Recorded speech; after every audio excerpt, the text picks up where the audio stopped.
the month of September, we're raising awareness about health, and Dr. Lozzi is joining us now. Thanks for joining us. Thank you for having me.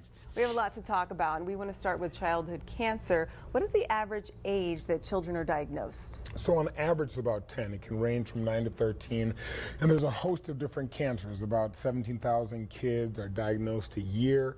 It's one of those things. It's the #1 cause of pediatric death in children in the United States. It's scary. It can be scary as a parent. You know, it's scary for the physicians that care with them. We have great resources, and we'll talk about that later. Well, what are some of the signs and symptoms? You know, it all depends on the type of cancer, right? It can be weight loss, it can be fatigue, it can be a lump, a bump somewhere on the body. I think what's important, and parents do this, right?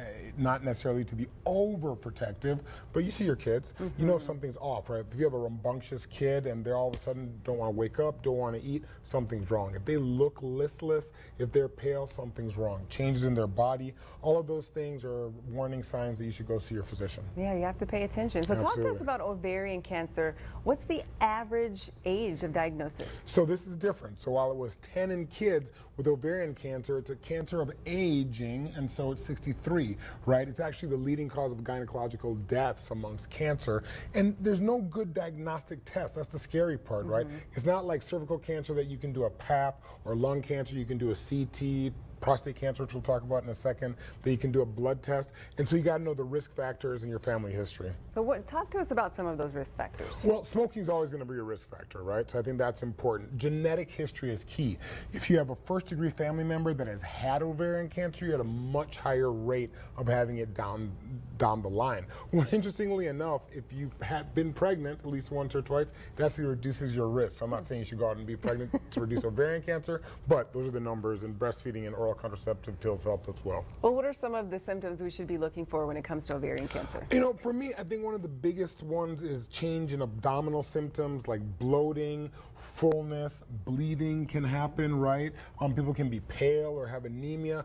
But again, as you get older, so I always talk about, we talk about having periods in your life where you're engaged with healthcare, right? Obviously, if you have young kids, right? I know teenagers don't want to do it, but that 25 to 50 is important. And once you get above 50, there's a lot of things, especially on the cancer side, that become problematic. Okay, so we talked ovarian cancer.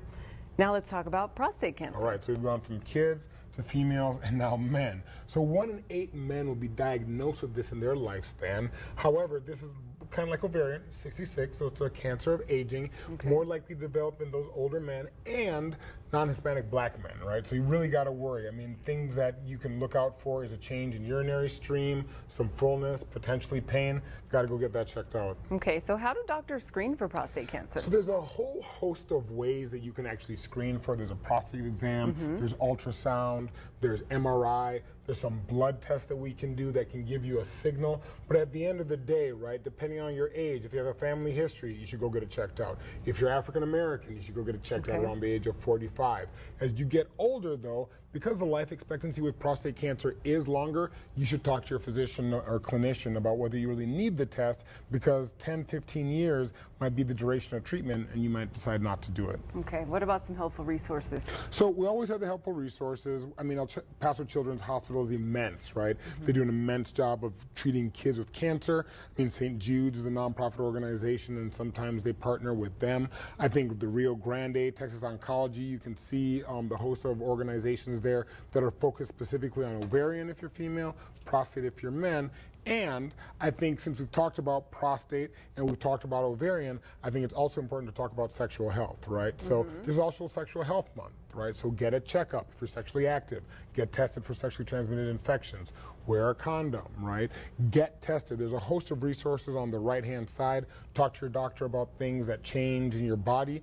I think conversation is more important than everything. I think you have to pay attention to. Yeah, and I don't want to know your body. Absolutely. Right? And I don't want to frighten people, but the reality is, over time your body changes, whether you're young, middle, or older, and having that conversation and being engaged with healthcare, we have a host of facilities around the community that can help, and I think that's really important. Okay, I agree. Thanks so much for joining us. Thank you. I stepped off screen. You did. I'm like, come back on. Come back. Thanks for joining us. Let's get to storm track weather now. Doppler has a look at your